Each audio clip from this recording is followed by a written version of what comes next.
have our ups and downs and our fights too, and we had our rough patches. Very young, our lives changed just like that, really quickly. And he wanted to experience life in a different way. He's a young guy. He's popping. He's becoming famous and rich. Really quickly. Don't tell me about shit. It's 2022 and I'm still a savage. Whatever I want, I get. Whatever I want, I'm telling y'all right now, the day that Biggie was, he wasn't supposed to be in LA. That morning, I got a call from Biggie. And I've never told anybody this in an interview or anything. I got a call from Biggie, and Biggie said, I don't want you to be mad at me, but I'm about to jerk you up. Misa Hylton is finally speaking out about what she went through in Diddy's hands. And baby, these details will have you shook. Apparently, the only reason she didn't end up 6 feet in the ground like Kim Porter is because Biggie saved her. Misa was the last person anyone expected to speak against Diddy. But girl, it looks like the new documentary finally gave her the courage she needed to come forward with everything she knows. So why did Misa really say about Diddy? And how exactly did Biggie save her from ending up like the late Kim Porter? Let's get into it. Now, in case you somehow don't know, Misa was basically the first ever Cassie before Cassie even came into the picture. She was just 17 when Diddy met her, and by 19, she was heavily pregnant with his kid. Mind you, Diddy was well into his 20s when he began messing with her, so right from the start, this relationship had red flags all over it. At the time, Diddy was an A&R at Uptown Records, and gearing up to start Bad Boy Records. Misa, on the other hand, was working as a stylist for a lot of established artists in the industry. When she linked with Diddy, she also started styling Uptown artists like Mary J. Blige and Jodeci. But after giving birth to Justin, her and Diddy's relationship went down the drain very fast. When they broke up, Misa didn't accuse him of anything, so we all thought there was no DV. Well, that was until last year, when CNN dropped that CCTV footage of Diddy putting his hands on Cassie. Misa responded to it by posting a photo of all Diddy's kids, revealing in the caption that she knows exactly what Cassie was going through because she also had the same experience with him when they were together. Up until this point, there had been speculations that Diddy put his hands on Misa, but this was the first time she was seemingly admitting it. I am heartbroken that Cassie must relive the horror of her abuse, and my heart goes out to her. I know exactly how she feels, and through my empathy, it has triggered my own trauma. These young people were raised by women who want the best for them.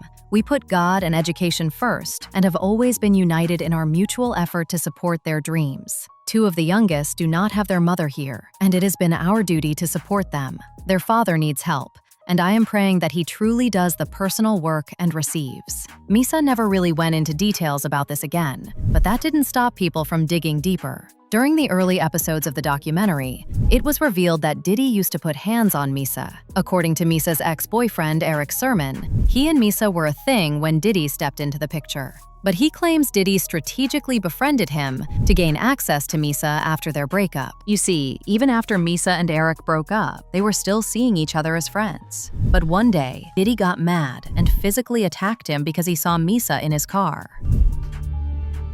I thought it was a genuine friendship until I see that this game is being played. You got an agenda. Misa, he was trying to court her after we broke up.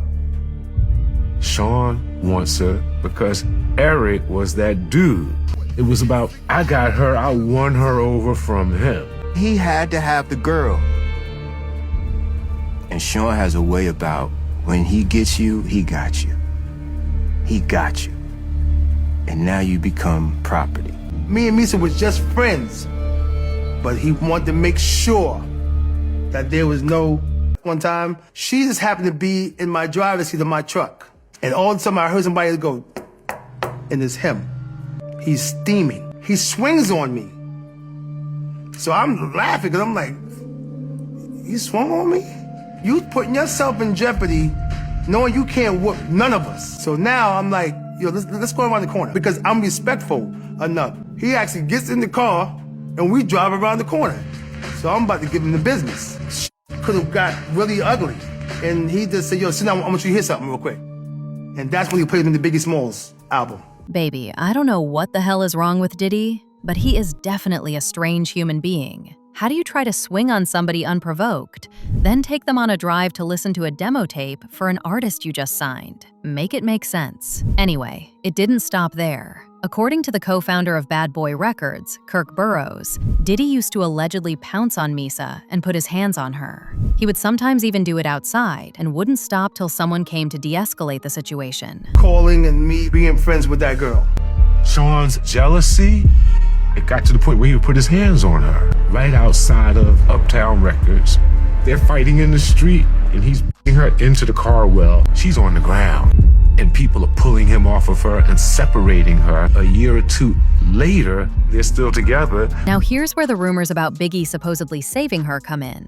You see, most people don't know this, but Biggie and Misa had a close relationship.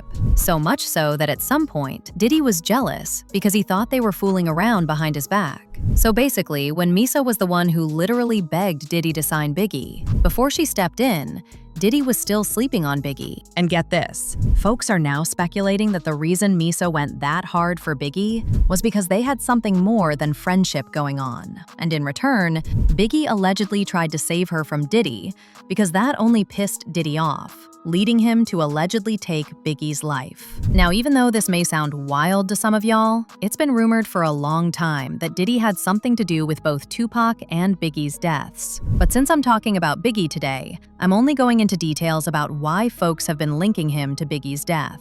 In fact, 50 Cent's recent Netflix documentary touched on this too, and the details have everyone demanding that Biggie's case be reopened. According to multiple people who were around Diddy at the time, like Kirk Burroughs and Diddy's former Bad Boy president, Mark Pitts, Diddy became increasingly jealous of Biggie's close friendship with Tupac and Suge Knight, and even forced Biggie to record Who Shotcha as a diss track to Tupac. And as most of y'all know, this song pretty much prepared a coffin for Biggie because it escalated the East-West beef. Apparently, Biggie told friends and associates that he planned to leave Bad Boy after his second album because he felt Diddy was corny and was taking too large a percentage of his earnings. Around the same time, he had already begun negotiating with other labels. He took the cover from Biggie. Another thing at the time, Biggie was negotiating his contract. We acquiesced and gave him everything he wanted, and then he died. Sean wanted me to change the agreement to more favorable terms for Bad Boy, and his family and mother would not know. And since he had signed the agreement, he wanted those changes to come from out of the center of the agreement and have those pages replaced with the other terms. And I said, that's not right. I'm not doing it. 90 days later, I'm fired. Now fast forward to March 9th, 1997, the night of Biggie's untimely death. Diddy and Biggie attended the same Soul Train after-party at the Peterson Automotive Museum. After the party, Diddy left in the lead Suburban, while Biggie was in the second GMC Suburban. When the occurred, Diddy's vehicle was already through the light and did not stop.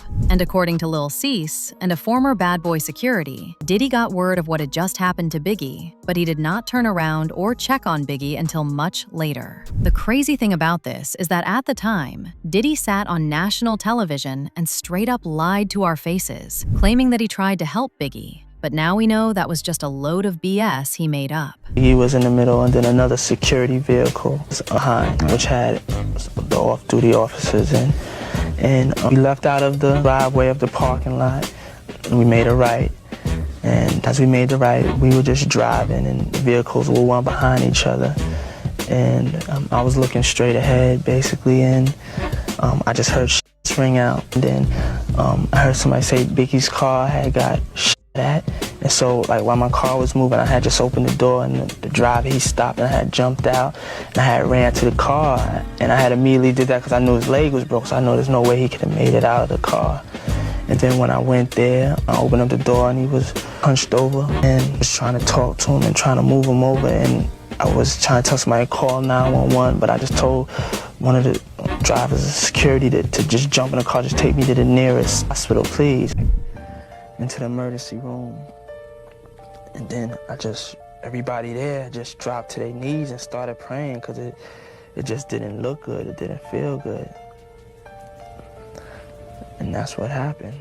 Kirk Burroughs also claimed that just about 2 weeks after Biggie died, Diddy was already trying to profit off him. He was demanding that they put out the tribute record fast. And get this, Instead of Diddy taking care of Biggie's funeral expenses, he actually charged it to Biggie's estate. Basically, Biggie paid for his funeral even after his death. Mind you, it was estimated to have cost around $250,000. Not only that, Rolling Stone had scheduled a Biggie cover for April 1997. But according to Burroughs and 2 former staffers, Diddy personally called the magazine and demanded the cover be changed to him instead. Multiple employees also claim that every year on March 9th, the anniversary of Biggie's murder, Diddy hosted private, invitation-only freak-offs that were framed as a celebration of Biggie's life. The price, and he says, we're going to do the biggest funeral, but Biggie's going to have to pay for this funeral. He was going to make the funeral be a recoupable charge to Biggie in death. This is one of my closest friends, and it's still one of my closest friends. I just miss him so much.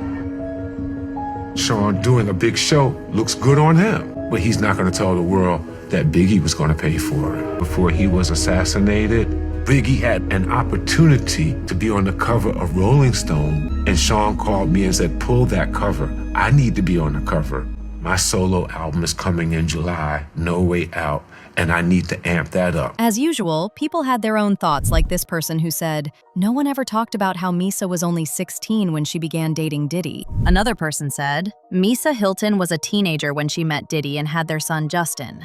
Diddy sought out Kim Porter when she was years younger than him. Cassie was 18 years old when he tricked her. Carisha was in her mid-20s when he sought her out. A trickster will always find someone to trick. But now I want to know your thoughts. Do you really believe Diddy was putting his hands on Misa? And what do you think about people saying Diddy allegedly had something to do with Biggie's death? Let me know your thoughts in the comments section below. And don't forget to click here to watch this other messy video.